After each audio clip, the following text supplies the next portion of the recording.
सोचिए, अगर मैं आपसे कहूं कि सत्ता और राजनीति के पीछे एक ऐसा घोटाला छिपा है जिसने पूरे देश को हिलाकर रख दिया है। ये कहानी है एक ऐसे घोटाले की जहां मोबाइल फोन बदले गए, काले एसयूवी गाड़ियां देखी गईं और करोड़ों रुपए का लेन देन हुआ। यह सिर्फ एक घोटाला नहीं है, यह हमारे सिस्टम पर सवाल उठाता है। और इस वीडियो के अंत तक आप समझेंगे कि क्यों दिल्ली और पूरे भारत के लोगों को जवाब मांगना चाहिए। यह सब दिल्ली के एक लग्जरी होटल से शुरू हुआ। कहा जाता है कि यहां मनीष सिसोदिया, संजय सिंह और अन्य आप नेताओं ने एक गुप्त बैठक की। इस बैठक में नई शराब नीति पर चर्चा हुई, जिसके जरिए कुछ खास लोगों को फायदा पहुंचाने की योजना। लेकिन इस बैठक में असल में क्या तय हुआ और ये कहानी कितनी गहरी है, इसके बाद जो हुआ वह आपको हैरान कर देगा। बैठक के कुछ समय बाद एक रहस्यमय फोन कॉल हुआ। रिपोर्ट्स के मुताबिक अरविंद केजरीवाल ने मनीष सिसोदिया को कॉल किया और 170 मोबाइल फोन बदलने का आदेश दिया।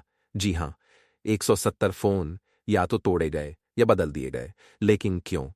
इन फोन में क्या छिपा था और इतने सख्त कदम क्यों उठाए गए? ये सिर्फ शराब का मामला नहीं रह गया था, ये सबूत मिटाने की एक बड़ी कोशिश थी। उसी रात एक काली एसयूवी होटल के बाहर देखी गई, जिसमें मनीष सिसोदिया को बैठते हुए देखा गया। गाड़ी में कौन था और वह कहां गई? गवाहों का कहना है कि यह कोई साधारण गाड़ी नहीं थी, यह एक बड़े प्लान का हिस्सा थी। क्या यह सिर्फ एक संयोग था या सबूत छिपाने की एक और कोशिश? और सबसे बड़ा सवाल इसमें और कौन कौन शामिल था? जांच में पता चला कि 36 आरोपियों ने अपने मोबाइल फोन बदल दिए, कुल 170 फोन। सोचिए, ऐसा करने में कितनी योजना और तैयारी लगी होगी। आखिर क्या छिपाने की कोशिश हो रही थी? सौदे की जानकारी, ऊपर से आए निर्देश या कुछ और बड़ा राज? इस तरह की प्लानिंग सिस्टम पर बड़ा सवाल खड़ा करती है। और कहानी यहीं खत्म नहीं होती। इसके बाद सबसे बड़ा आरोप सामने आया, 100 करोड़ रुपए।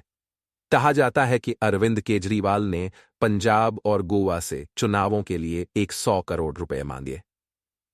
अगर यह सच है तो यह सिर्फ शराब नीति नहीं थी, यह राजनीतिक फंडिंग के लिए पैसा जुटाने की एक योजना थी।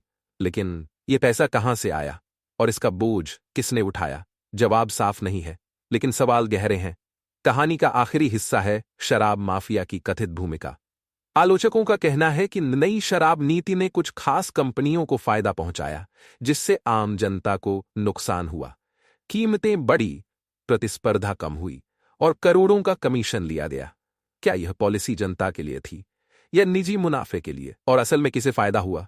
दिल्ली शराब घोटाला सिर्फ एक आर्थिक मुद्दा नहीं है, यह जनता के साथ किए गए विश्वासघात की कहानी है। अगर ये आरोप सच हैं तो इसका जवाब जरूरी है। न्याय की मांग कीजिए। तो आप क्या कर सकते हैं?